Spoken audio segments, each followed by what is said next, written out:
In 1952, a UFO supposedly crash-landed just outside the tiny village of Flatwoods in Braxton County, West Virginia. When locals went to investigate, they were terrified by a close encounter with something otherworldly.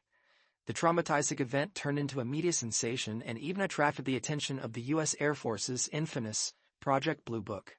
But what really happened in the woods that night? What was the Flatwoods Monster? On September 12, 1952, at around 7 p.m., a group of boys were playing in the local schoolyard in Flatwoods, West Virginia. Ed May, age 13, Freddie May, age 12, and Tommy Heyer, age 10, saw a strange pulsing light flash across the sky and land on a nearby farmstead. The boys decided to go investigate, but first stopped by the May brothers' home to grab a flashlight. After hearing their story, Ed and Freddie's mother, Kathleen May, accompanied them. Others also joined the group: Neil Nunley, age 14, Ronnie Shaver, age 10, and Gene Lemon, age 17, who brought his dog. There are numerous and somewhat contradictory accounts of what happened when they arrived at the supposed landing site. However, UFO author Gray Barker was quick to arrive on the scene and, a week after the event, began interviewing witnesses. This was, in fact, Barker's first foray into writing about so-called high strangeness. He was a former Braxton County resident, and hearing about the incident prompted him to return home to investigate, which in turn launched his career in the paranormal. Barker found that Neil Nunley's account was the most dispassionate and considered it to be the most reliable. It was Nunley's version of events that Barker published in an article for Fate magazine and later in his 1956 book, They Knew Too Much About Flying Saucers. According to Nunley, he and Gene Lemon were at the head of the group that headed up the hill to where the light seemed to have landed. Approaching the site, they came across a strange mist that smelled faintly of gas or burning metal. When they crested the hill, the first thing they saw was a huge globular mass just down the other side of the hill, about 50 feet away from them. Nunley described it as being like a ball of fire and said that its light pulsed at irregular intervals. Although Nunley said that he didn't hear anything, the other witnesses claimed that there was a low beating or thumping noise. They said that there was a sort of hissing sound as well, similar to a jet plane. It was at this point that Lemon, thinking that he saw animal eyes in a tree, swung his flashlight around and illuminated the creature that would be known as the Flatwoods Monster. The witnesses described it as being a somewhat humanoid-shaped figure around 15 feet tall, with a round blood-red face. They saw no nose or mouth, only eyes or eye-like openings. Some claimed that greenish-orange light beamed out from them. Around its face was a hood-like shape, reaching upwards to a point. They only saw the upper half of its body, from head to waist. One of the children later drew a picture where the figure was outlined in fire. Mrs. May claimed that it appeared to have some sort of internal light source. She also said that there were cloth-like folds on the body and it had clawed hands. No one seemed to be certain if the creature stood on the ground or if it was floating.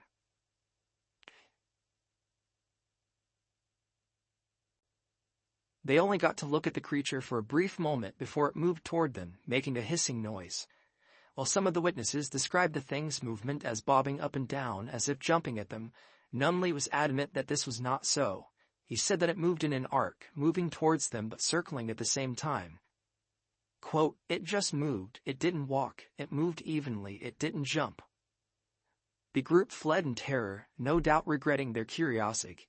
Even the dog had been scared witless, as it was later found cowering and whining under a porch. It was reported that the boys suffered from irritated noses and throats immediately following the incident, and suffered from nausea and convulsions for weeks after. These symptoms have been attributed to exposure to the mysterious gas.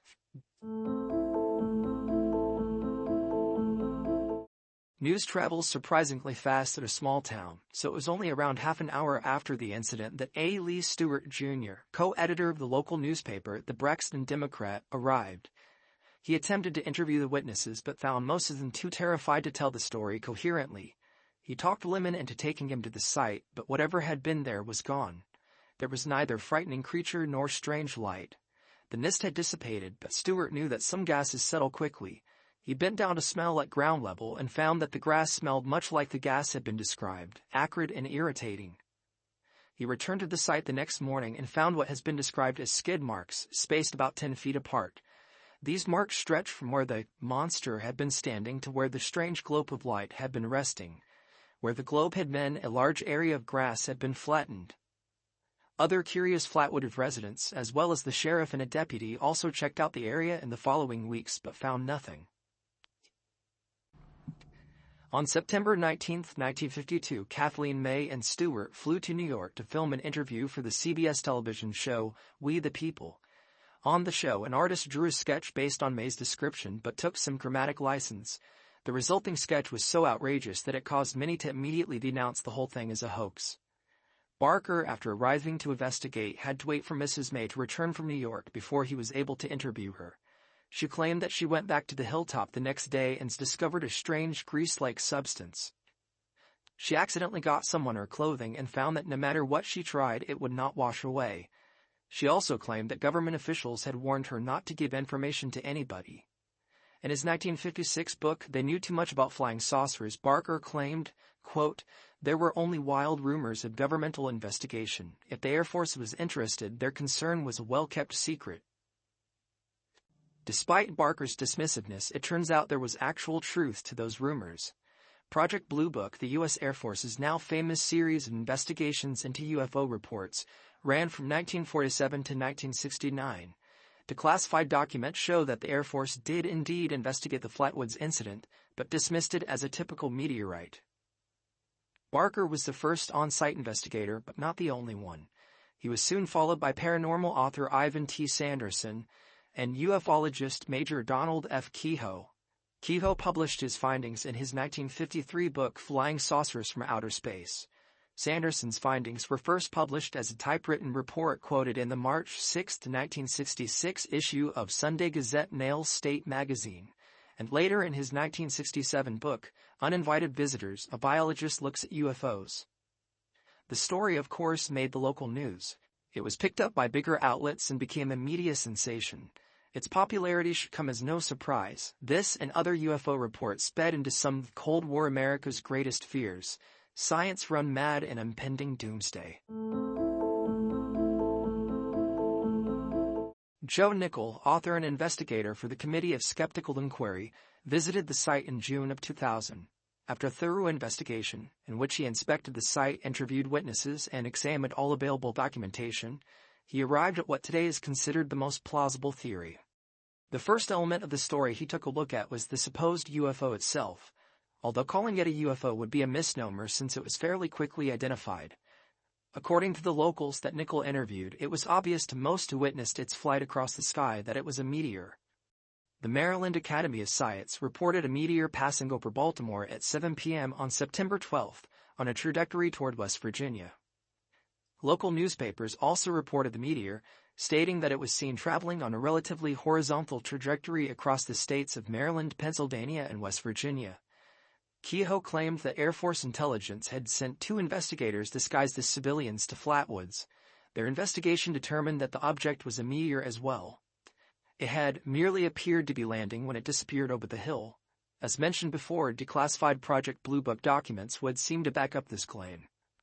So it's pretty safe to say that the UFO was not some sort of extraterrestrial craft and did not land in the woods that night. If this is true, however, then what was the pulsing light on the ground that the group saw? It is known that there were 3 airplane beacons in the Flatwoods area at the time. These beacons produced a bright red signal that is used to help alert and guide aircraft. It is entirely possible that the group, on edge and expecting something strange, lost perspective and misinterpreted one of these lights on a nearby hill as hovering in front of them. The reported fog or mist could have helped cause this disorientation. Some sources treat this fog as a strange or otherworldly occurrence, but it simply isn't. Appalachia is well known for its misty, foggy vistas. It's even what gives the sub-range of the Appalachians, the Smoky Mountains, its name. The phenomenon is not only a natural occurrence, but a frequent one. An explanation for the strange chemical smell can possibly be found in the local flora. Most investigators on the scene noticed no smell except for Stewart and Sanderson. Sanderson recognized it as coming from a type of grass that is common to the area, stating, "We found this grass growing all over the county and it always smelt the same, though not perhaps as strongly." This would explain why Stewart only detected the odor once he got close to the ground. An alternate explanation could be found in the area's geology. Ryan Hopped, on an episode of Skeptoid Podcast, pointed out that West Virginia has numerous natural sulfur springs. He theorized that a nearby but previously unidentified sulfur spring could have been the source of the strange smell. The supposed landing traces that were found the next morning by Stewart, skid marks and a gummy oil-like deposit, also have a fairly mundane source. A local man named Max Lockhart explained that they were from his '42 Chevrolet pickup truck. The night of the incident, he drove to the site to look around. He left the dirt road and circled through the field but saw nothing.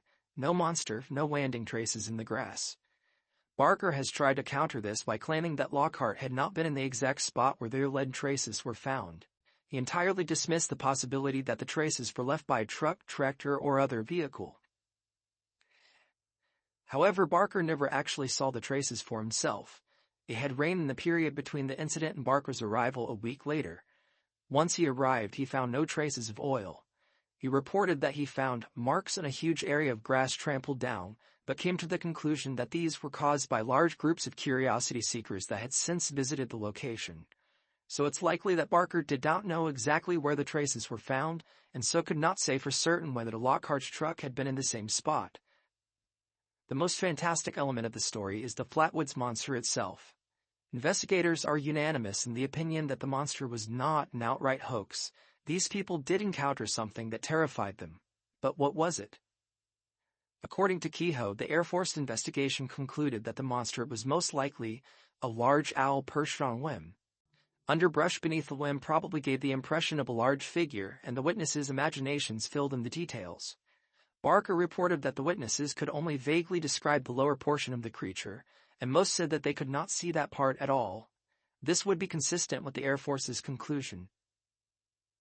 Nickell also believed that this conclusion was correct, but specified that it was an owl from the Titanidae family, the barn owls.